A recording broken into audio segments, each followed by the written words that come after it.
Thank you, Brother Neil.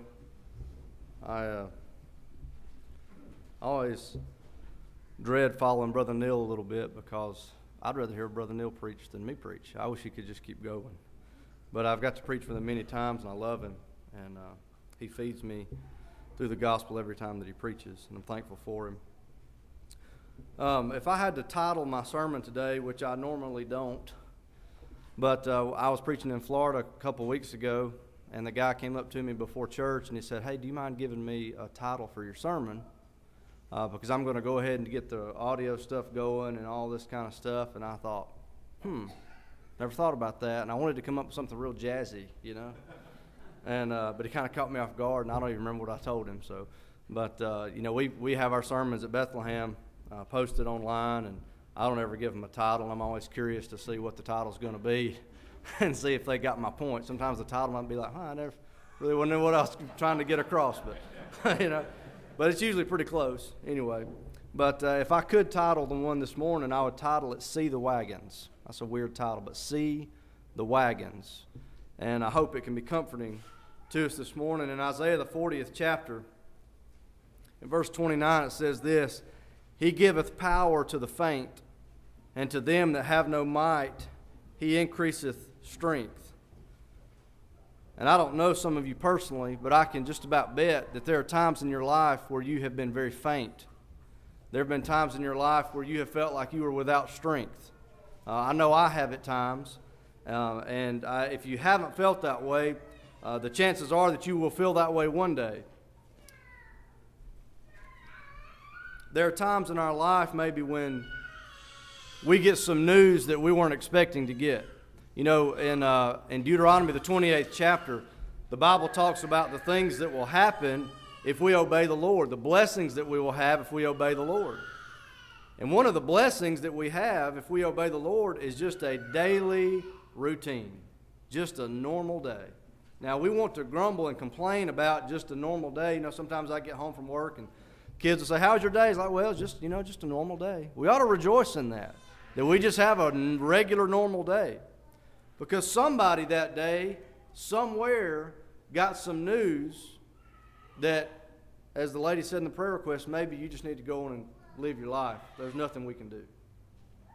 Maybe somebody gets some news that says there's been a terrible accident, and somebody that you love dearly, that you were most assuredly confident that you would see them again this afternoon, is not coming back.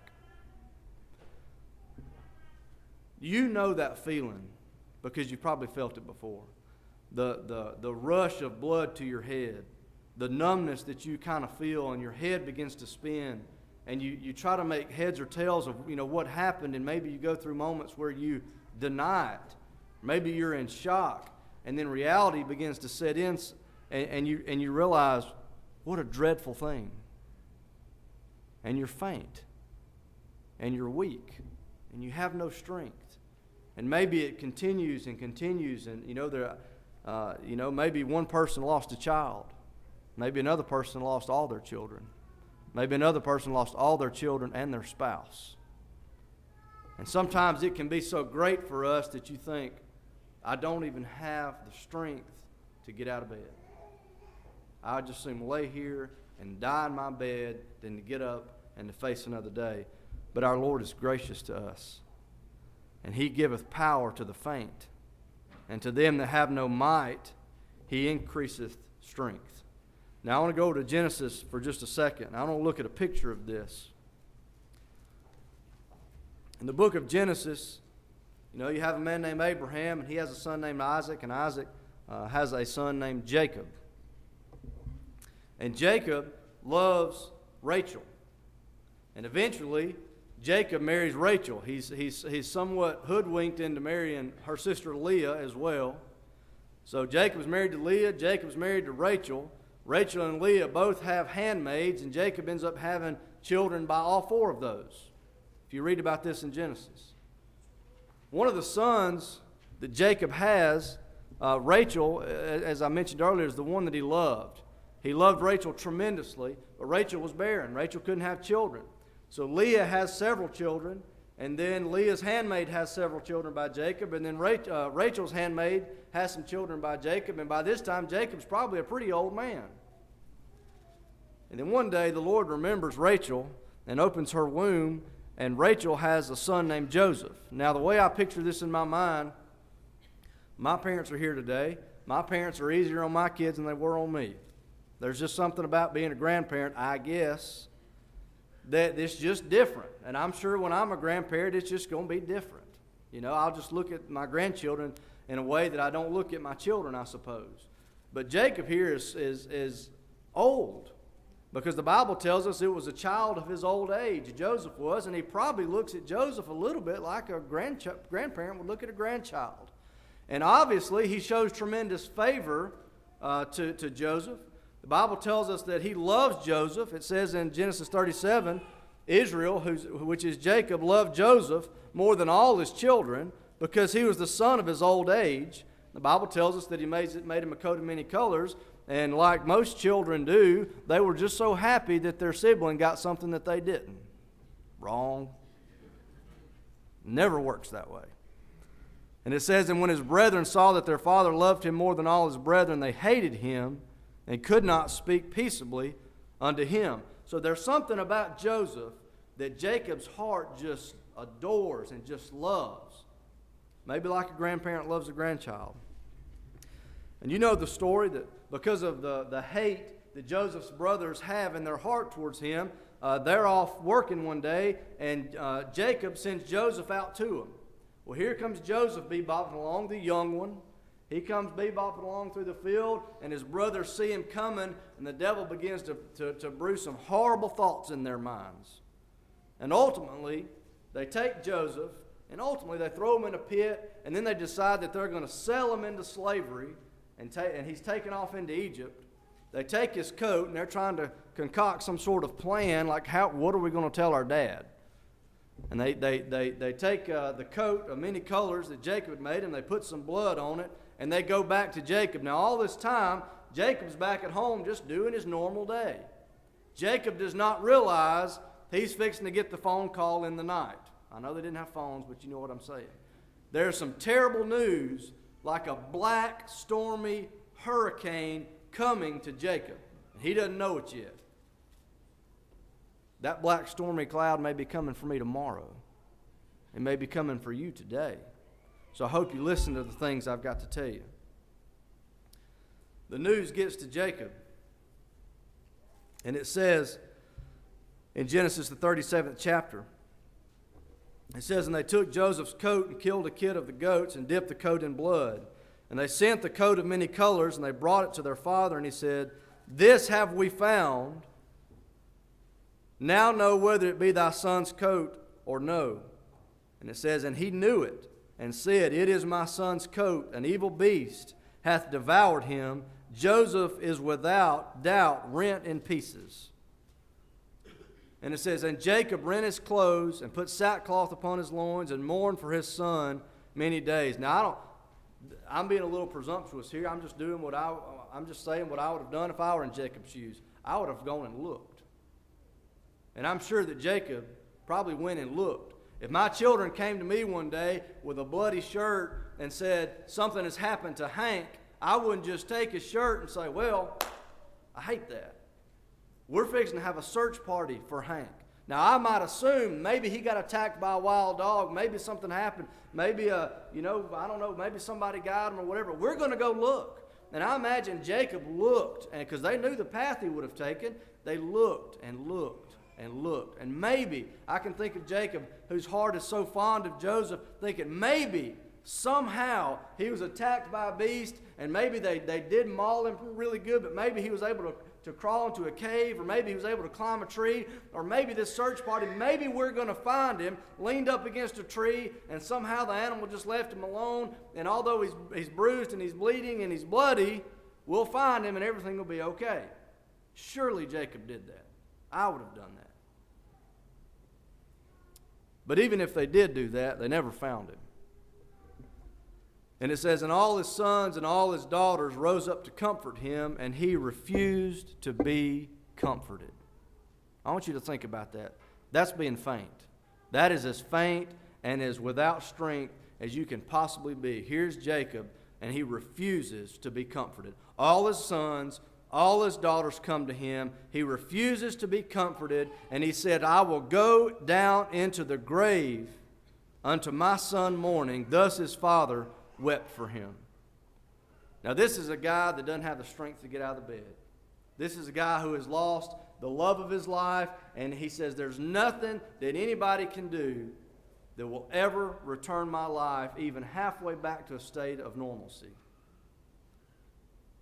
Some time goes by. Seems like I figured it up sometime in the past. It's about maybe 25 years goes by. 25 years goes by. And I'm sure with time that things change a little bit for Jacob, and while he still mourns, he's not the same Jacob he was before he got the news that day. We know the story. Joseph was not dead.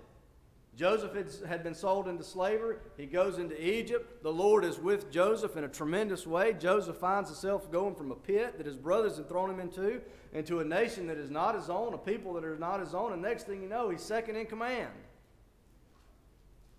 And all of a sudden there's a famine in the land, and Jacob sends Joseph's brothers into Egypt to get some provisions. They go in there. Joseph recognizes them. You know the story. They end up coming back together, and he tells them all that has happened with all the grain that they've stored and all this kind of stuff. And he asks about his dad and all that kind of. It's kind of like a little reunion happens over there.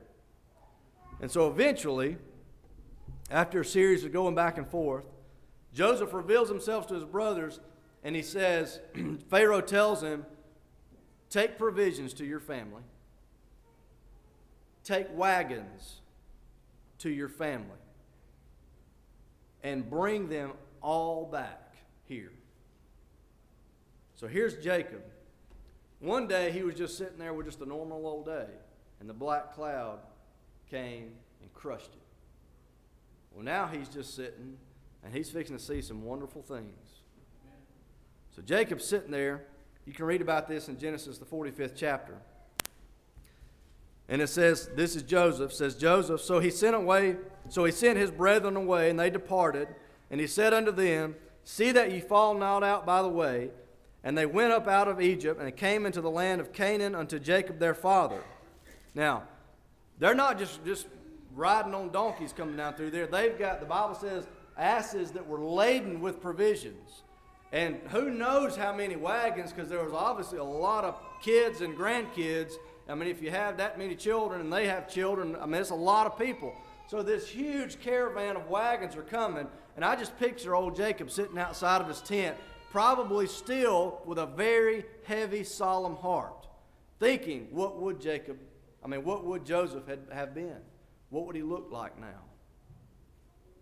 And Joseph's sitting there, and it says, as they come up, and it says, and they told him, saying, Joseph is yet alive, and he is governor over all the land of Egypt. Now you would think Jacob would jump up and be like, that's the best news I've ever heard. But I can imagine that in Jacob's heart, he has tried his best to just repress and callous those feelings and encase those feelings that were crushing him 20-something years ago. And when they come and they say, Joseph is yet alive, he says he didn't believe them, and it says his heart fainted. He was probably like, please don't give me any false hope. Let's don't even talk about it. Your testimony to me, you're saying you're eyewitnesses that he's alive. Don't even play that kind of game with me. And it says, and Jacob's heart fainted, for he believed them not. Now listen to this. And they told him all the words of Joseph, which he had said unto them. And listen, and when he saw the wagons which Joseph had sent to carry him, the spirit of Jacob their father revived. And Israel said, it is enough. Now you got that picture? You got the picture of Jacob sitting there, and he gets this news, and I don't know exactly what medical condition happened when it says his heart fainted. Maybe he was passing out. Maybe he started to have chest pains, but it affected him in a tremendous way, an anguish type of way, because he didn't believe him. But he looks up and he sees the wagons, and this man whose heart was essentially dead revives. And can you imagine how he felt in that moment? Can you imagine the joy and the excitement, and his head begins to spin, and he's like, wow, God, somebody explain this to me. Of course, his brothers had some explaining to do. Jacob saw the wagons, and he was revived. Now, let's talk about us for just a second. We are faint sometimes. We are weak sometimes. I've lost friends of mine. I can think of one of my dearest friends from high school. He's a big black guy. We called him Big Wilson. Adam Wilson was his name. We called him Big Wilson. We played football together, and I loved him. He was poor, very poor, and I would take him home after football practice because he didn't have a vehicle, and would go just to this, I don't even see, it was just the worst living conditions you could imagine, but he was as happy as could be. I'd take Big Wilson home. And I got the news one day. Big Wilson was about 33 years old. Big Wilson had a heart attack and died. And I can remember how I felt when I got that news. And it just saddened me. And my heart was broken. That was my friend. Even though I hadn't seen him for years, it was my friend. I've lost other friends. You've lost other friends. I know people who have lost children. So what about us? What about our wagons? Is there a wagon for us to look at? Is there something we can see that will revive us? Now, I could sit up here all day and go through this Bible and point to you about scriptures in the Old Testament. I could go through scriptures in the New Testament that testified of the resurrection of Jesus Christ. I could go through there and show you, and Brother Neil's done some of that this morning, about things in the Old Testament that point to the New Testament. Jonah and the whale. Jesus referenced Jonah and the whale. That 3 days Jonah was in the belly of the whale, and so will the Son of Man be 3 days in the heart of the earth. What happened to Jonah? He came out of the whale. What's going to happen to the Son of Man? He's coming out of the ground. We could go through there over and over and over and over. You could even go to Jesus' own testimony. It says, listen, I'm going to be taken by the hands of wicked men. They're going to kill me. They're going to crucify me. They're going to hang me on the cross. But in 3 days, I'm coming back. And it's shocking to read how the disciples and the apostles felt for 3 days. I would have been right there with them. I promise you. I wouldn't have been the guy going, he said 3 days. It's already been 2. Y'all quit pouting and walking around. Get everything ready. He's coming back. Jesus' own testimony says, I'm coming out of the grave. The Bible tells us in 1 Corinthians, I'll flip over there for just a second. 1 Corinthians, the 15th chapter.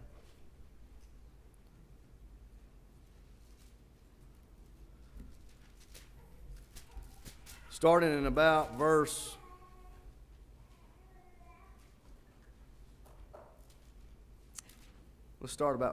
4. And it says, and that he was buried, and that he rose again the 3rd day, according to the Scriptures. Remember, I just told you, the Scriptures have told us time and time again he's going to resurrect. And that he was seen of Cephas, then of the 12. After that, he was seen of about 500 brethren at once, of whom the greater part remain unto this present, but some are fallen asleep. After that, he was seen of James, then all the apostles, and last of all, he was seen of me also. This doesn't even count all the women that saw him. All right, here is a tremendous number of people, easily over, we know it's at least over 500 people that were eyewitnesses that he was dead, he was buried, and he has come up out of that tomb. Tremendous witnesses. Now listen, if there were 500 witnesses that proclaimed that some of these false gods, some of these men that have come into this world, proclaimed themselves to be some sort of deity, died in the ground, if we had 500 witnesses that they were resurrected out of the ground, it would be in every history book ever written. But it's Jesus Christ, and everybody wants to sweep it under a rug. More than 500 people have seen him. We have all these testimonies that Jesus Christ is alive. But you know what? Sometimes that just doesn't seem like that's enough. It was not enough for Jacob just to get eyewitness testimony. His brother said, Jacob, we've seen him. We looked at him. We heard him. It is Joseph. He didn't believe him. He needed something else. I wish we were strong enough and our faith was strong enough that all we would need were the Scriptures sometimes. But God knows that we're but flesh. God is compassionate to us. And God has done something very kind to us.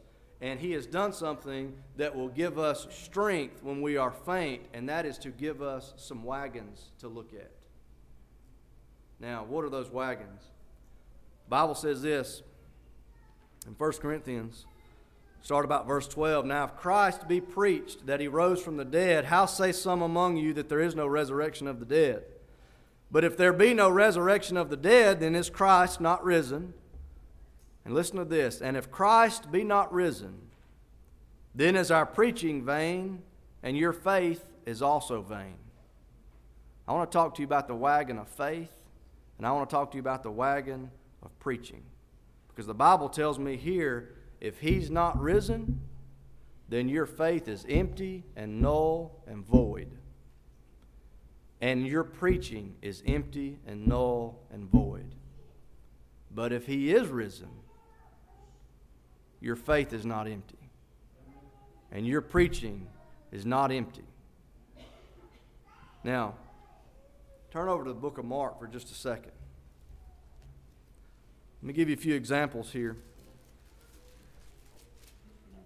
In the book of Mark, chapter 5, starting about verse 21,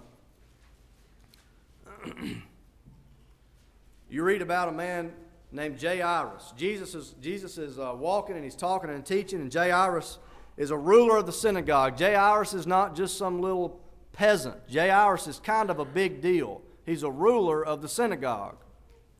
And Jairus, who is the ruler of the synagogue, comes to Jesus, and it says he besought Him greatly, saying, My little daughter lieth at the point of death. I pray thee, come and lay thy hands on her, that she may be healed, and she shall live. And Jesus went with him, and much people followed him and thronged him. All right, get the picture.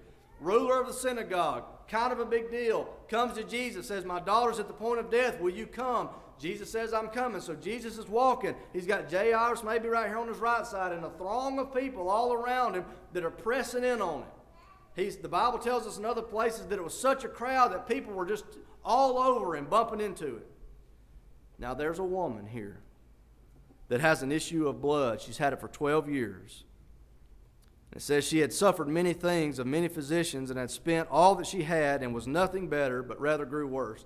This woman put her trust in the medicines of the world, which that's okay. Spent everything she had. Not only had she lost all her money, now she's not only sick, she's dirt poor. And she's worse off than she was to start with. And I can imagine this woman has got news. Jesus of Nazareth, have you heard about Him? He's here in this city. And I can imagine her just trying to, get herself halfway presentable, because we'll do that before we go out. Get herself halfway presentable, and she's trying to go, and she's looking, and she's trying to tell him, I'm going to go see Jesus, blah, blah, blah. And she's running out the door, and she gets there, and she sees the crowd of people, and she thinks, there's no way. There's no way I can get to Him. And then she starts to ease her way through the crowd and trying to get to it. And all of a sudden, maybe right before she gets up to Him, here comes a ruler of the synagogue. And if I were her, I would think, well, great. There's no way that He's going to pay any attention to me. Because the law was, if a woman had an issue of blood, she was unclean. We weren't supposed to touch her. She wasn't supposed to touch anybody else. And for 12 years, she's lived her life pretty much in isolation. And now, there's hope in her mind. There's hope in her heart. And I can imagine the crowd's probably discouraged her. And then when she gets there, she wants to say, Jesus, this is my problem, Jesus.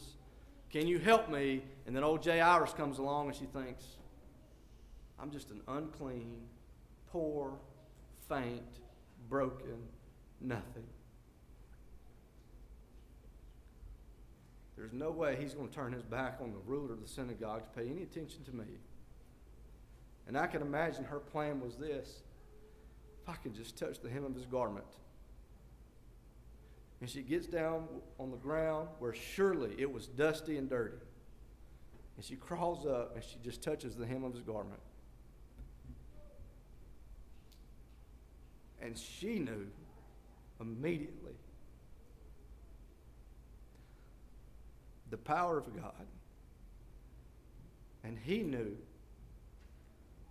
the weakness of this poor woman. And he knew who touched him. But he asked this question because he felt the virtue go out of him. Who has touched my clothes? And the disciple said unto him, Thou seest the multitude thronging thee, and sayest thou, Who touched me? Do you see what they said? Everybody's touching you. But she touched him in a way that nobody else was touching him. She touched him through the eye of faith.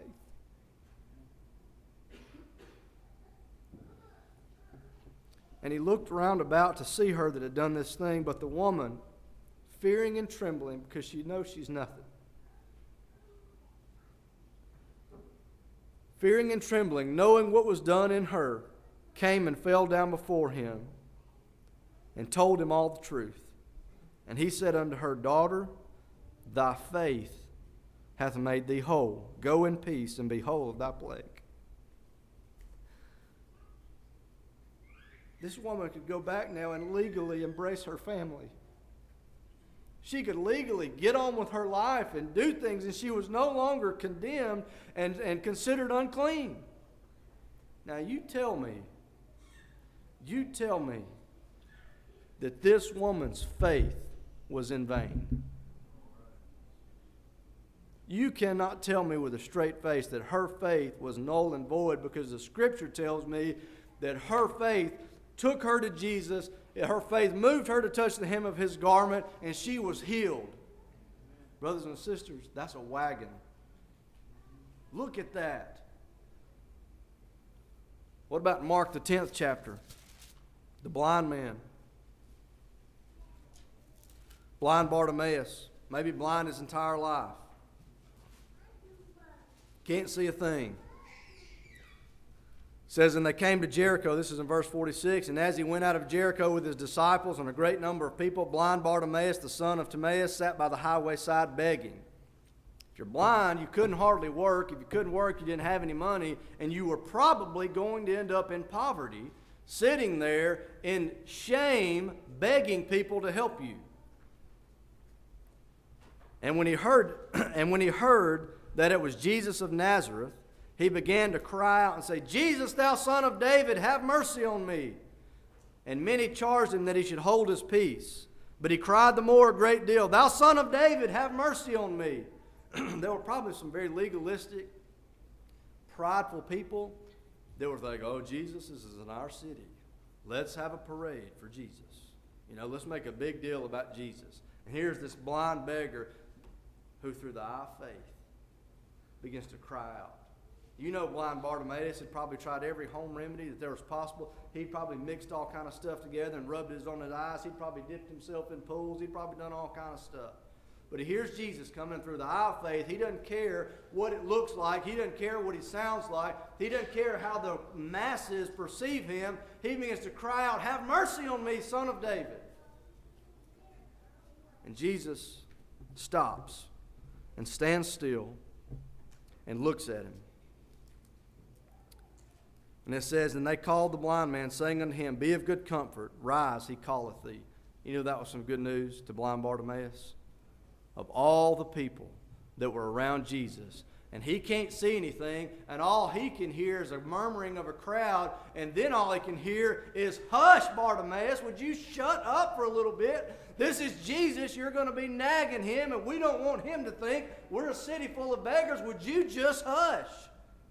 Can you imagine the discouragement Bartimaeus must have felt until somebody takes him by his hand and says, Come on, Jesus.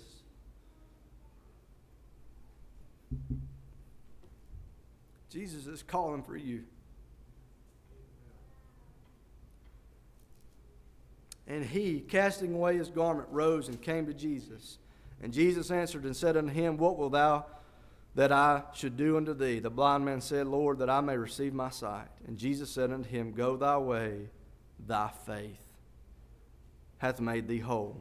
And immediately he received his sight and followed Jesus in the way. I saw a video the other day of a some kind of special glasses. Y'all probably seen it. And this guy was colorblind. This old man was colorblind. And his family got him a pair of glasses that allows you to see color. And they showed the video of him putting them on for the first time. His reaction was precious. They had all kind of colorful balloons there, and he began to weep and cry because he'd never seen color before. This man's never seen anything before. He doesn't even know what he looks like. And then all of a sudden, bam! Can you imagine when he walked by the reflection the first time? And he looked at it, and he just probably stood there looking. And he looked at the people and the skies and the trees and all the things that he'd never seen before, things that he had touched but never seen. Do you think that this man's faith was in vain? Not at all.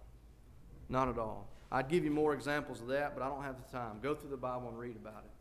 Go through the Bible and read about the woman who's a sinner who goes to Jesus, takes an alabaster box of ointment and breaks it, puts it on Jesus, washes his feet with her tears, kisses his feet. Now, we wash feet, but we're not quite to the kissing feet yet. Kisses his feet because she knows she is a ruined sinner. And Jesus looks at her and says, "Thy faith has saved thee." Not from eternity, not from an eternal hell. Thy faith had saved her from a brokenness and a shame and a guilt and a feeling of condemnation that will destroy you. The Bible tells us if Christ is not risen, then our faith is in vain. Wonderful accounts of people's faith in these things that I've read to you this morning. They were not in vain. They were not empty. You say, "Well, I've never touched the hem of Jesus' garment." Brother Neil's talked to this morning about times that he has seen Jesus through the eye of faith when his tears were running down his face. Your faith was not in vain, that Brother Neil. I've experienced Jesus Christ many times through the eye of faith when I felt like he was right there with me, not in a physical form, but his spirit had filled me up so much to the point all you want to do is lay on the ground with your face in your hands and be like Peter says, "Oh, I am a sinner, depart from me." The Bible says our preaching is in vain. Now, I trust maybe this weekend, maybe this morning, maybe some other time, that as a brother has stood up here and preached to you, that you felt a pricking in your heart. You have seen Jesus. You have felt Jesus. You've had a desire to grow closer to Jesus. You've been convicted over your sins, or you've wanted to shout and rejoice at the wonderful things that he's done for us. If any preaching has ever moved you in the slightest, that's evidence that that preaching was not in vain. Now, let me close with this. The eyewitness testimony to Jacob was not enough. But when he saw the wagons, his spirit was revived. You will be faint and weak and broken in this world time and time again. Maybe so broken that you don't have the strength to get out of bed. Somebody may read to you the wonderful accounts of the resurrection and the eyewitness testimonies that he came out of that grave. And they may not do for you any more than the eyewitness testimony did for Jacob. But Jacob saw something, and he said, "It's enough." Brothers and sisters, every time your faith moves you, every time preaching moves you, it is a testimony that he lives. That's the wagons you need to look at. Look at your faith. Look at your preaching. They are testimonies that he lives. Now, do you remember the apostles pouting, lips dragging the ground for 3 days? And Peter says, "He hath begotten us again unto a lively hope by the resurrection of Jesus Christ." They were revived in a tremendous way because of the resurrection. You may not understand how your faith and how the preaching of the gospel are testimonies to the resurrection, but the Bible tells us if they're in vain, it didn't happen. But you know and I know they're not in vain, and he does live. Amen. So in those moments, When you're faint and you're without strength, the Lord has given us things to give us strength. And that's faith, and that's preaching. Those are two wonderful wagons that we need to look at. Death is very scary to us. We don't want the midnight phone call. We don't ever want to experience that feeling where our head begins to spin and our heart's pounding and the blood runs to our face and we begin to cry. We don't want to experience those feelings because death scares us, like I believe it was Brother Chris talked about yesterday. And he quoted this verse. It says, "Therefore, as children are partakers of the flesh and blood, he also himself took part of the same, that through death he might destroy him that had the power of death, that is the devil, and deliver them who through the fear of death were all their lifetime subject to bondage." The fear of death is a prison. It is. It is a prison. Not only did he come to defeat death, he came to deliver us from the fear of death. And if death ever collapses in on you and it is a very much a reality, or it's just the thought of it and it breaks you and you refuse to be comforted, child of God, I beg you to see the wagons through faith and through this preaching. I hope that that's been profitable to you, and thank you for your time.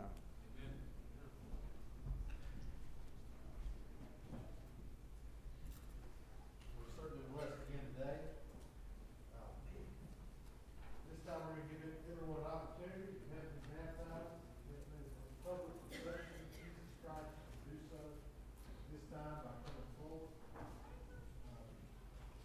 After that, we'll